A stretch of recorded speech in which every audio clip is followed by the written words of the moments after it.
All right, speaking of multitasking, Jordan, you have an interesting topic for us, don't you? Yes, we've got a new segment here on the Controlled Interest Gamescast this week, and it is called Talking Trophies. And Not called and So, and, achievement and hunting. achievements and achievements. yeah, whatever those are. Whatever that is. So, yeah, we're talking trophies now. And I mentioned earlier that I've begun the quest for the Assassin's Creed Unity Platinum, The which noble quest. I love that game, and Assassin's Creed Syndicate, I platinumed that last fall, so I already kind of know what I'm getting into.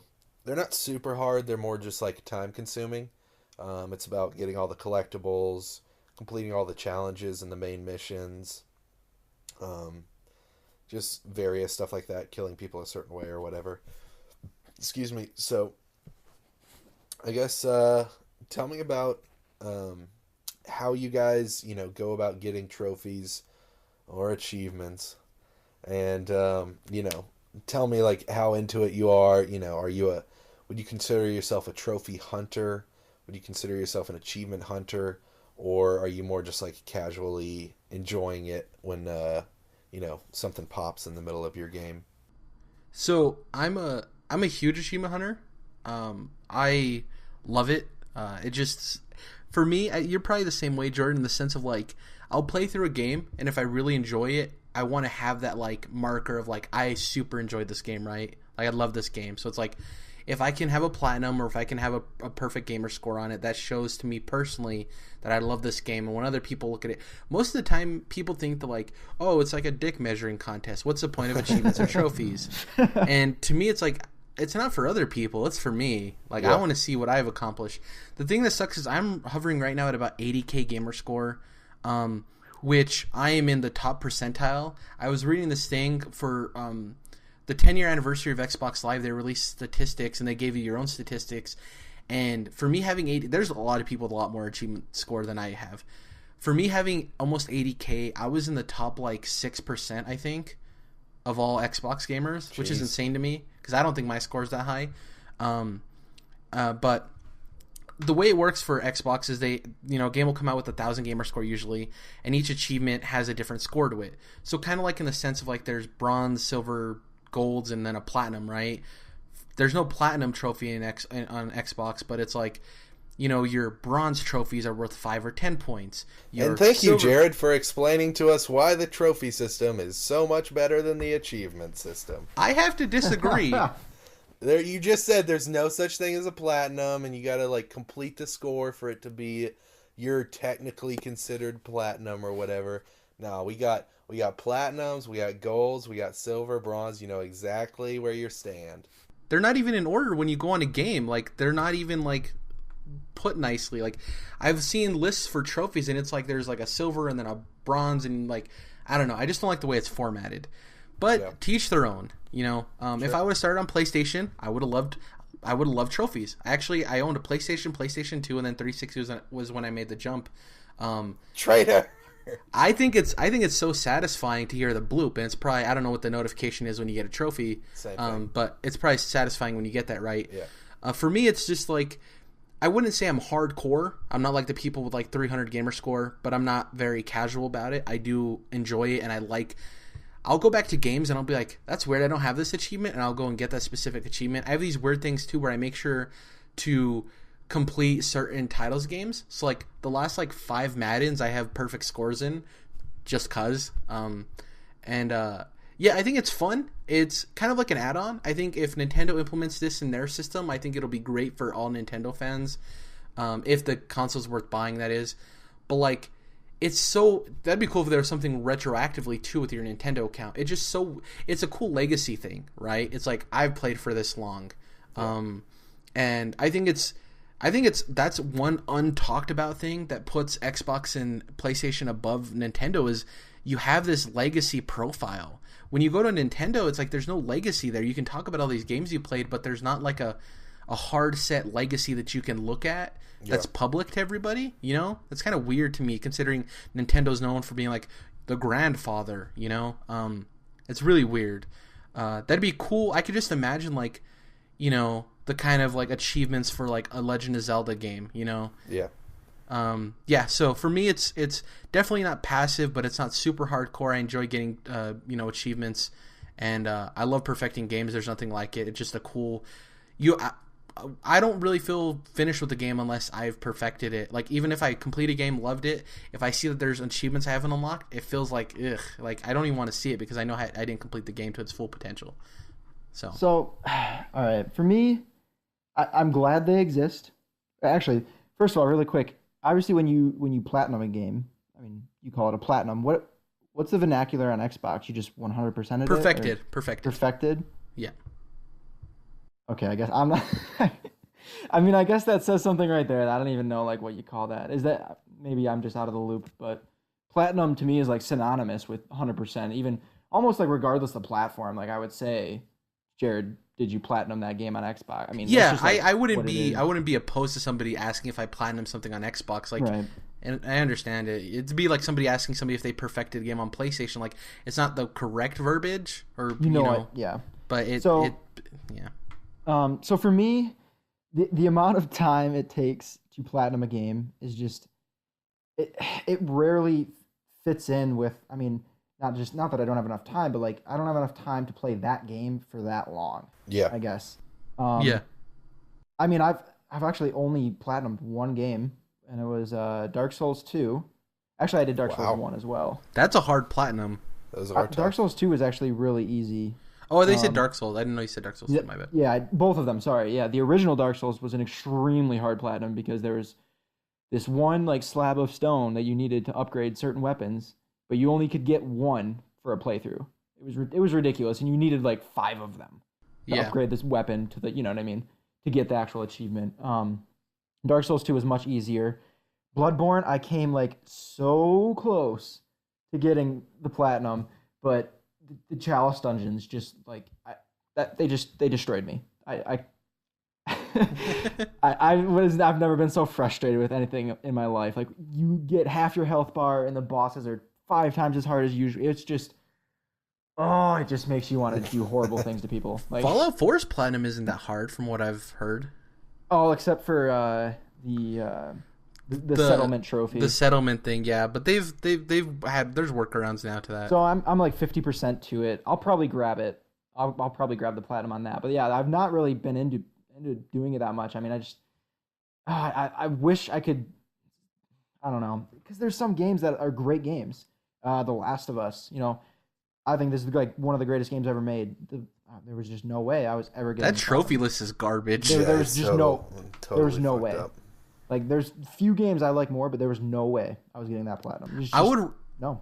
Yeah, speaking of that, and this is kind of a side topic on this, with trophies and achievements, I would rather have a game have nothing than it be terrible. Like, because a lot of times achievements and trophies show how much a developer cares about that, and it's a little thing that a percentage. I think it's a bigger percentage than people think of that unlock achievements and trophies. But like, just showing, like, having an appreciation for that kind of thing, like. Man, The Last of Us, for that being such a good game, I couldn't give that a 10 because because its trophy list is so garbage. So the only other aspect that the only aspect I dislike about these, I mean, yeah, there's when you get a bad list of trophies, obviously that sucks. But then there's games where if you pay attention and you get the trophy list beforehand and you basically optimize your first playthrough to get as many trophies as you can. Yeah. That drives me nuts. So in New Vegas, But that's a problem with the gamer, though, right? That's not a problem with the game.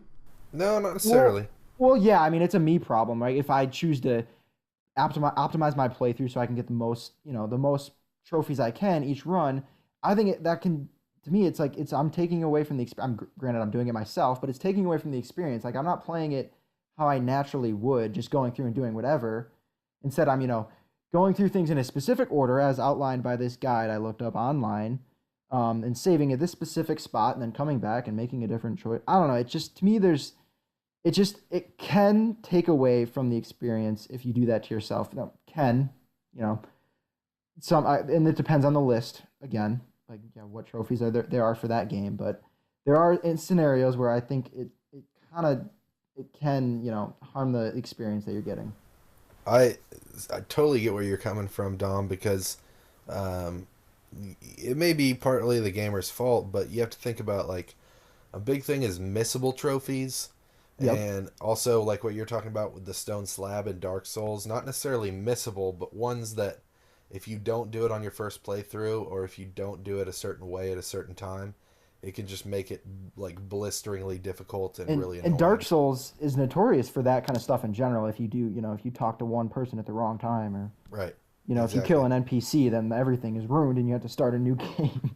Yeah, so kind of stuff. If I'm even like thinking, first of all, I'd say I don't consider myself like a platinum hunter, but I consider myself a trophy hunter. Like, there's plenty of games that I go and I work, separately to get specific trophies for without ever intending to get the platinum. And it's like, silver and golds are worth a bunch of points anyways, so it's not like I have to have a platinum if I want a trophy hunt in a game. So I'm not quite as hardcore as you, Jared, but I do enjoy that hunt. I do enjoy, like, especially, like we've all said, games that are particularly special to us. It's nice to be able to go and do a little something extra that it isn't DLC or anything like that. So it gives you a reason to play the games you love more, which is cool. Yeah. Right. And, if I'm even, like, thinking about a platinum or thinking about trophy hunting in a game, before I even start it, I'll go ahead and just look up the trophy guide so that I know if there's anything missable, if there's anything, that I have to look out for. So I play it, and I think this is how other people should do it. Like, you have to play it as an enjoyable experience. Like, you can't... I've had platinums that I went for that are just, like, banging your head against a brick wall, and it just makes you upset, and it makes you like the game less, and nobody really has fun there. So I think the best way to do it is just to make sure that you're like allowing yourself to have fun. No, I think that goes without saying, but I think the best way to do it is how you just described you're playing Unity. So you played through it once. Yeah. Months ago or a year ago or whatever. And then if it's a game that, you play through it once without giving consideration to the platinum. I mean, you're going to go grab some trophies where you can, and then when you're done, if it's a game you really loved, come back and then do your platinum playthrough. Sure. Where you're optimizing everything you do and you're making sure everything's step by step and taking the best route to get that platinum. But again, if it's a game you really love and it works that way, I think that would be the preferred method. Yeah, and a lot of times once you beat a game, you can kind of just where certain things are, how to get certain trophies or whatever. So it makes that platinum experience a lot easier. So in the coming week, what are we going to be playing? For me, as we talked about earlier in the episode, Games with Gold is releasing A Wolf Among Us, and I've been excited to get it. I played through the first episode. It's been free for the longest time, but now that I'm getting the whole game, I love Telltale, so I'm going to be steamrolling through that. I love their games. Apparently it's a great game. I'm going to be playing the usual Smite, yada yada yada. But yeah, I don't have too many definitive plans except for A Wolf Among Us. And Dead Space, because Dead Space is going to be available. I definitely want to download that and start playing through that again. It's been ages since I played through Dead Space. Play through it in the dark. Well, yes. With headphones. Yeah, I love Dead Space. It's just been so long since I played it. So yeah, Dead Space and A Wolf Among Us. What about you guys? I'm definitely going to download the Final Fantasy demo. Check that out. Otherwise, again, I'm still anxiously awaiting Dark Souls 3. I'm preparing to die. Oh, you got like 2 weeks now? I'm so pumped. So for me, like I said, I finished Mass Effect, and I'm waiting just a little bit to start the second one. So, going to be playing lots of Assassin's Creed. Maybe throw back in some Persona 3, because I still need to finish that. But, yeah, working on the AC Unity Platinum, and really enjoying the Assassin's Creed Syndicate Jack the Ripper DLC. So, now that I've got it downloaded, I'll probably play the Final Fantasy Platinum demo as well. Oh, that's right. I'm going to grab the Ted Bundy DLC for Fallout 2. Awesome. Sounds like we got a good week ahead of us. Thank you guys, as always, for listening to the Controlled Interest Gamecast. This was episode 5. You can find us on iTunes. You can find us on SoundCloud. You can find us on Twitter. You can find us on MySpace. Probably not MySpace. So, yeah, as always, thank you guys for all the follows, the listens, the likes, the shares, everything. This community is growing As long as we get, one new listener a week, that means we're doing something, and that's awesome. Thank you guys for enjoying what we do here. And, we'll catch you guys in the next one. Any closing words? Jordan, Dom? Hashtag smash the dunst. Dom? Dunst the smash, or smash the dunst. Dunst the smash. Alrighty, guys. Catch you guys next week. Bye. What's up, everybody? Thanks for checking out the Controlled Interest Gamecast.